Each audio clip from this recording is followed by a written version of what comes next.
Yesterday, Charo explained the first pair of niyana and avarana, causes of and obstacles to liberation.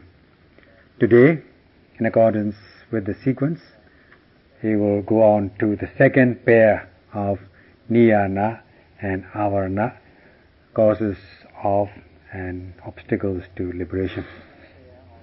The second pair of niyana and avarana are non-ill will, abhyabhada, and the opposite of that, ill will, vyabhada.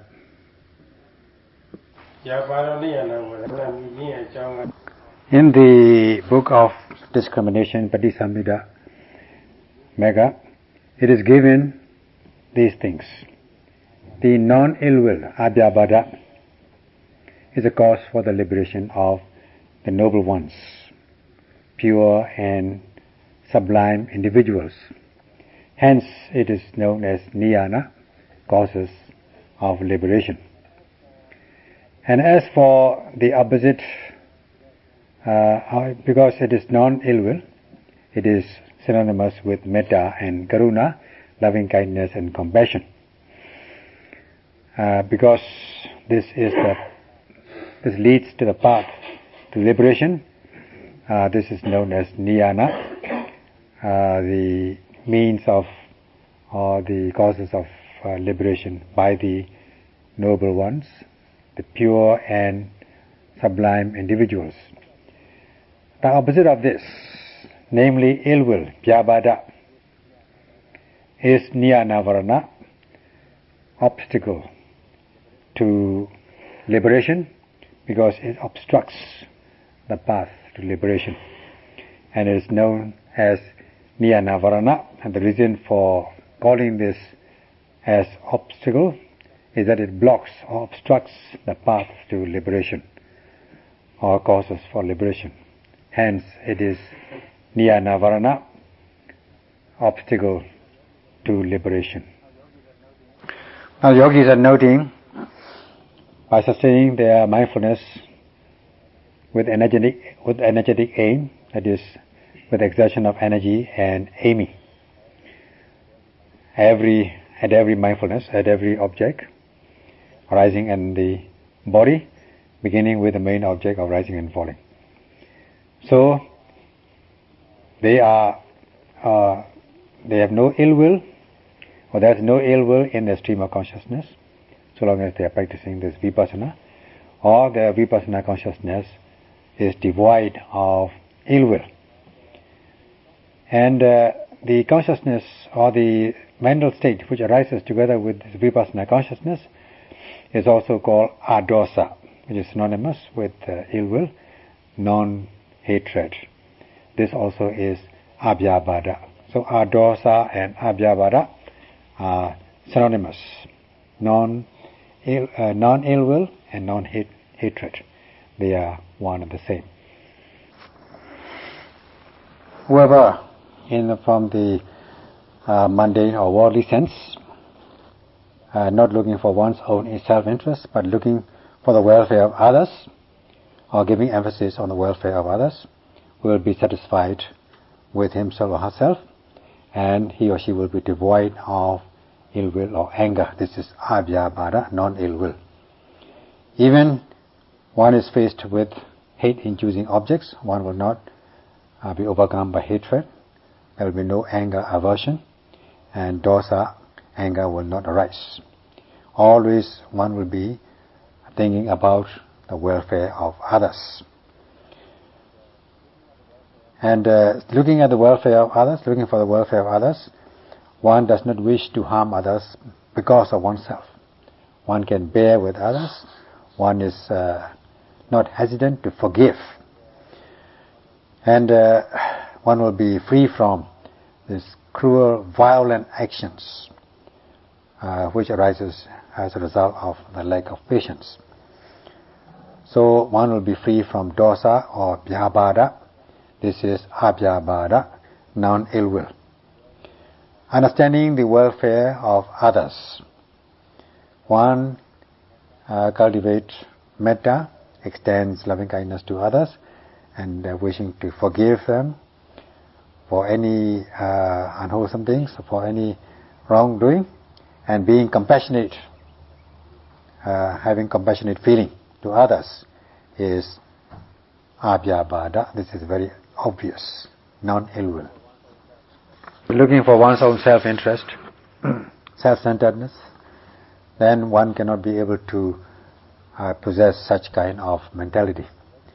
Therefore, one will react at once for anything, and one will not be able to forgive others. In this way, one is not hesitant to commit acts of cruelty, and such situation is a very difficult one. If on top of one's inherent quality of good mentality, kindness and so on, one can practice, or one can add, one can supplement this vipassana consciousness, the non-ill will, abhyabhada, will become stronger and more powerful.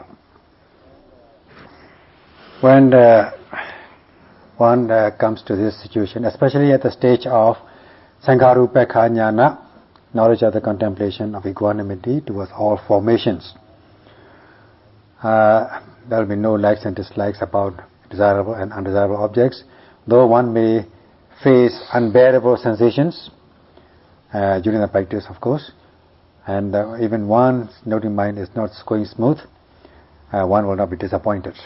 There will be no aversion or ill will. And hence this is the outlet or cause for the liberation of Ariyas, the pure and sublime individuals, to realize Nibbana. Therefore, this non-ill will is a cause for liberation. Hence, one should depend on the this ill will, this non-ill will, as niyana, cause for the liberation. If one has not developed this, one should develop in order to realize this, and if it's already developed, one should strengthen this. Whether with oneself or with certain object or substance, or during the practice, if the practice is not going well, one may become disappointed. Aversion might take place. This is ill will, vyabhara. So as for vyabhara, this is a change of one's mind or consciousness, change of mind state. Originally, one will have loving kindness towards others, adosa, non-hatred towards others, but a change takes place from vyabhara to abhyabhara. Either because of oneself, because one is not satisfied with oneself, or during the practice there arises unbearable sensation, vedana, then one becomes dissatisfied, one becomes angry. This is vyabhara, ill will. So when this situation arises, when one comes to this situation, one is said to have the fermented or putrefied mentality. Just like a substance becomes fermented or putrefied or rotten, the smell and the froth come out when you open the pot or something. So, not being satisfied, dissatisfaction, one is overcome by vyabhara, ill will, and one's mind or consciousness is said to become putrefied, fermented, not being able to bear with others, and as soon as one touches it, one will react. If one is touched, one will react, just like when one touches the putrefied material or fermented material, the froth, all sorts of bubbles and froth and odor, bad odor, it will not be a good odor, bad odor will come out. This is mental fermentation or mental putrefaction. Once the fermentation takes place, as mental sour, the mind becomes sour, If one is not one does not look for any method to treat this sour mind, or even if one finds the method one does not practice in order to improve or overcome this sour mind, there will be a change in the materiality, the body. The body may change as a result of this mind. Mind produces materiality, such as especially the blood circulation. The blood may become very polluted or unclear, and becomes thick, viscous, and this may give rise to blood pressure diseases such as blood pressure or heart diseases. And when such things happen, there can also be stress and strain and stress in the people, and even one can even die. So this is very dangerous. If one does not die, if one does not improve in a timely manner, if there's no timely improvement or cultivation or development, every time one sees this object, hate-inducing object, or undesirable people or beings, one will become dissatisfied. Aversion, anger will arise. So yielding or being overcome by dosa, one can transgress. This can lead into transgressive actions by speech and body, verbally and physically, and one can go mad even. Due to dosa, anger, there is such a thing as stricken or madness with anger. Godong mataka, that is the expression. Madness with anger, or frenzied with ill will. And because one is always becoming dissatisfied, aversion is always arising in one's mind, this will be like a disease, a mental disease. And this mental disease is what is meant by this Godong mataka, frenzied with ill will, or madness with anger. When this vyabhada, ill will, arises, not cultivating one's mind, not improving one's mind, one will not understand the path or the way to liberation, and one cannot realize the cause of liberation. One cannot realize the path of liberation, and one cannot also understand it, and one cannot cause it to arise or develop it. Hence, this vyabhada, ill will, is known as niyanavarana, an obstacle to liberation. When the mind becomes sour or fermented, one has got to cultivate welfare, the benevolence, universal benevolence, wishing for the welfare of others, patience and forgiveness,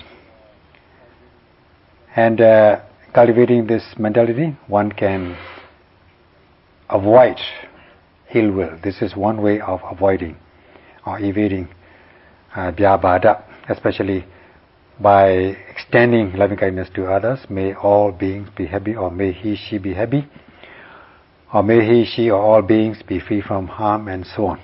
This is one way of avoiding or preventing or overcoming this vyabhada with the practice of loving kindness meditation. For those of us who are practicing the way of mindfulness, satipatthana, we are noting every arising object in the body with energetic aim, with sustaining mindfulness, and striving to cultivate insight knowledge. So in this way we are strengthening our mind in the practice, our bhavana mind, the meditative mind. In this way we can be able to overcome this ill will, mental sourness. And even if we face or we are confronted with undesirable objects or undesirable individuals, because we have matured, we have developed our mind, cultivated our or mind. Because the mind becomes matured, one will be able to extend loving kindness to the other individual or others, and one will be able to forgive and forget, and in this way one can overcome or avoid this kind of unwholesome state of mind. If this arises, as soon as this sour mind arises, or vyabhara, ill will, or anger, aversion arises, one should note and overcome.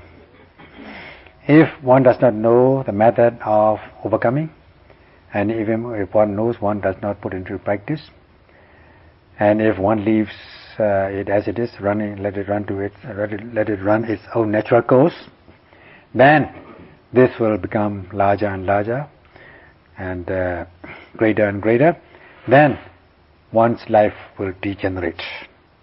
Like when you have a house and some defects in certain parts of the house are left without repairs, without repairing, just watching with folded arms. And these defective parts of the house will not become improved, will not become good by themselves. So if one does not repair it, mend it, then these parts of the house which are which needs repair will gradually become out of repairs, out of order, and then become wasted and useless. So also, if one does not cultivate one's mind and leaving the mind, letting it run its own natural course without timely improvement, then one's life will degenerate. So one has got to prevent or improve or cultivate by the methods already discussed. If one just watches as it is without any cultivation or development, then one's life will be spoiled or destroyed. We cannot live alone on our own. We live with the family, members of the family. We live with friends. We live with relatives. We live with country people, own country people. If we live in a village or some parts of county, we live in a community, and so on. So it is necessary to be harmonious with others as with the society. So when it comes to a certain emergency or case, then there should not be such a thing as others forgive you. It should be the other way around, that you should forgive others. You should be the one who forgives others, not letting others forgive you all the time. So this is how one develops a virtuous mentality. So if one cultivates in this manner, one is bound to be free from vyabhara, ill will. One is angry with somebody, or in one's thoughts or fantasies, one is quarreling with somebody, then one may feel unhappy mentally and physically, mental distress and physically not in good condition, not satisfactory. This is dukkha vedana, suffering, painful sensations. And if painful sensations arise, one has got to note and overcome. Furthermore, if one sees or confronts these unbearable sensations or experience unbearable sensations, one may become angry, aversion may arise, or if when one sees or hears a sight or sound which does not meet with one's liking, one does not like these things, one may become angry. When, especially in the practice, if one is noting is not going well, one may become disappointed, and that also is vyabhara, ill will. If they rise, they have to be noted and overcome. In this way, one has got to note and overcome. And if aversion or vyabhada arises again, then all one has to do is note again, note and note and note, and overcome. Note precisely. And if by noting 2 or 3 times, this vyabhada doesn't go away, one should again note and note precisely, more and more precisely, successively. Like when you have a disease, when you're sick, you've got to, if the sickness is very serious, you've got to take some potent medicine and try and get rid of this disease or sickness. In that case, this vyabhada will totally go away, will totally disappear.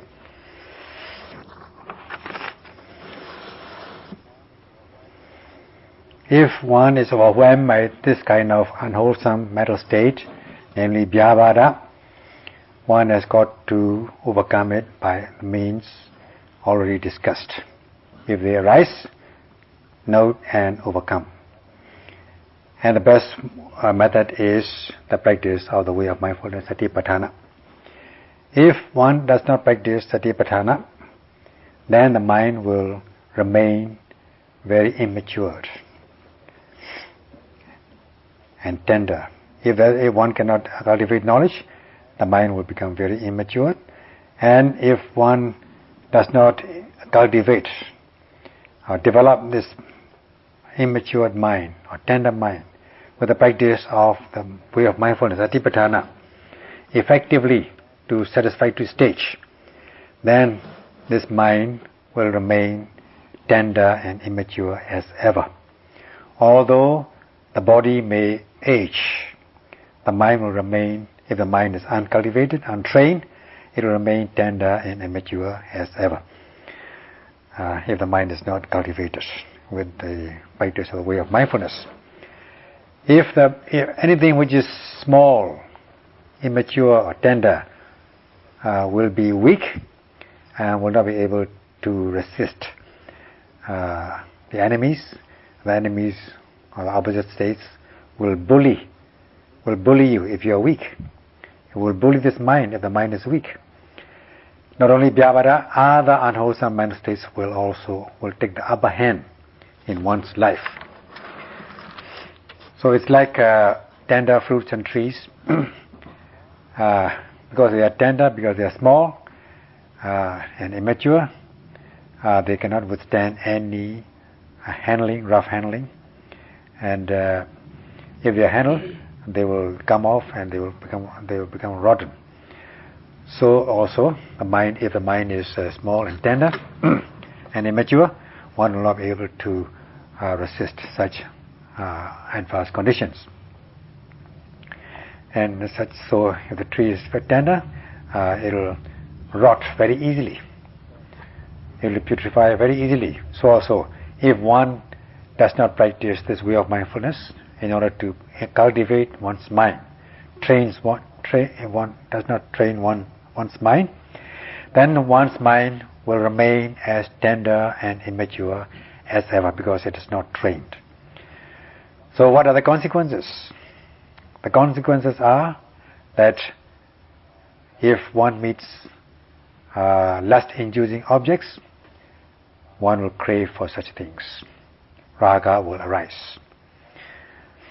And if one meets desirable hate-inducing objects, one will react with anger, hatred, aversion. The reaction will be very fast. There will be immediate reaction.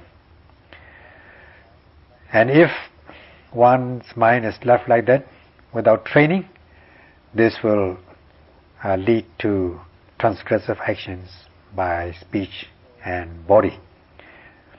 So this is very dangerous. Therefore, Satipatthana is important to develop, enlarge, ennoble one's mind. Then one will be able to overcome such difficulties. And if only one can cultivate knowledge, then one will be able to develop the power of stamina, the power of resilience, physical, spiritual resilience, spiritual stamina. So Satipatthana gives assurance and bold assurance, and takes the guarantee to produce or to develop spiritual resilience, spiritual stamina.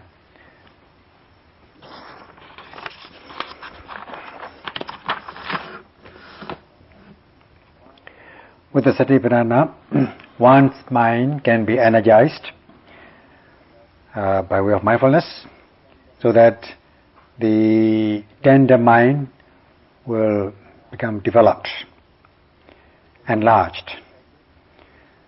So to put it down to practice in the way of mindfulness, Satipatthana, one notes every arising object, beginning with the main object of rising and falling. In order to note that, one aims one's noting mind towards the object in order to strike with pinpoint precision.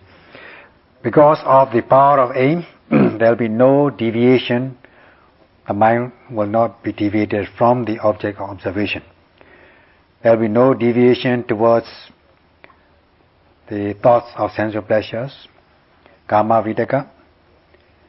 There will be no thoughts of ill will, even about undesirable objects. So all these, one will be devoid, one's mind will be free from all these unwholesome states of mind. So one's mind is said to be properly controlled and restrained, and this is energizing one's mind. And also there's another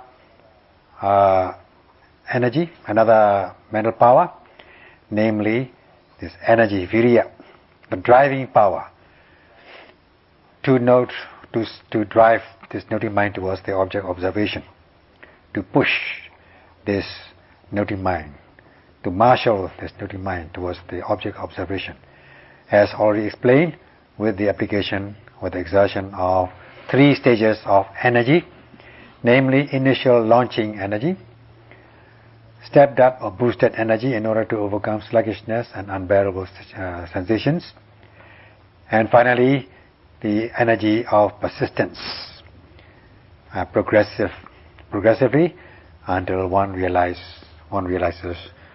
one's goal.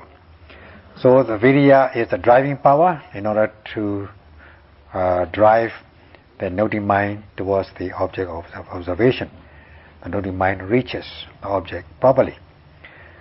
So in this way, this vidaka, which is the aiming, the right aiming, aims the mind towards the object of observation, and virya, energy, drives or directs the mind to reach or to strike the object of observation, to be precisely. So this will give rise to precise mindfulness. Then there will be pinpoint precision, pinpointedness on the object. The mind will fall calm and collected on the object, that is energizing one's mind. If one has got to practice it consistently and constantly, every second, every moment of one's practice, applying this aiming and energy every second. For in 1 minute, if you are able to do in 1 minute, to maintain this in 1 minute, at the rate of 1 second per noting, there will be 60 times application of this aiming and energy to strike with pinpoint precision. And you can imagine in 5 minutes and 1 hour, how many times that you are able to strike with pinpoint precision. At the same time, energizing your mind, so that the mind becomes enlarged from the small size. Then one is said to be able to get the upper hand of all difficulties or opposite states. If one is able to cultivate knowledge as much as one cultivates knowledge, one is bound to develop one's mind so that the mind becomes matured, and the result is that one will be able to forbear, the power of forbearance and the power of resilience towards all unbearable sensations such as heat, cold and so on. One will be able to bear these adverse conditions. And if one is confronted with unbearable sensations in the practice, one will not react by way of anger or aversion. One will be able to bear these unbearable sensations, and one will not react. And even if one reacts, one will be able to control in a timely manner, so that this will calm down and one will realize peace of mind. So if one cultivates knowledge, the mind will become matured and will be able to establish this power of spiritual resistance. That is, if one meets desirable or hate-inducing objects, there will be no hatred or ill will or vyabhada. And even if there will be no likes and dislikes, there will be no dejection and elation. One will be balanced, equipoised. So this is the power of resistance, power of resilience towards all adverse conditions.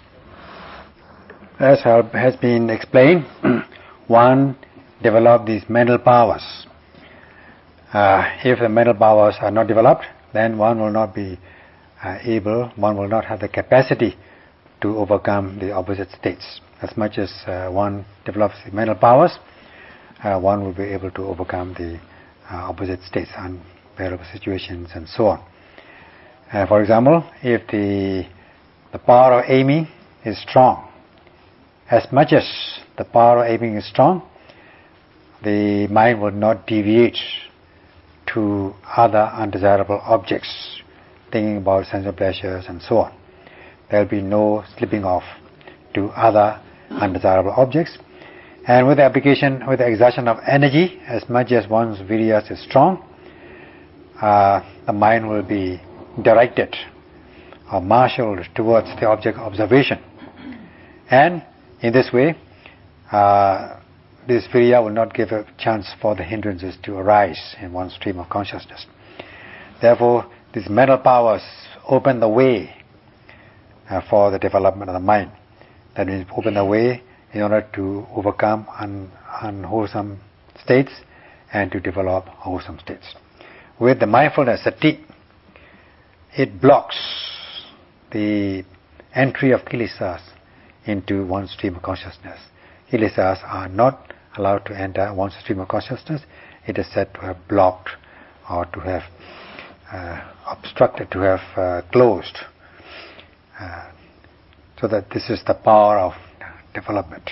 And with samadhi, concentration, it causes the mind not to scatter and only causes to consolidate, to fall collected on the object of observation.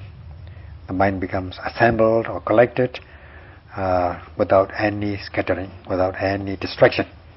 So one has got to make them develop, sati and samadhi, at every second of one's practice. So if they are developing, that means sati and samadhi are growing second by second, moment by moment, minute by minute, hour by hour, day after day, then one is bound to cultivate one's wholesome states of mind. Such is bhavana. Then develop these mental powers in this way, trying to be concurrent with the object observation, with the application of this aiming and energy. One is bound to see things in their true nature, and as much as the knowledge blossoms, one is bound to become matured and will be able to develop the power of resilience. This also is bhavana. So we stop here for this evening. Sadhu, sadhu, sadhu.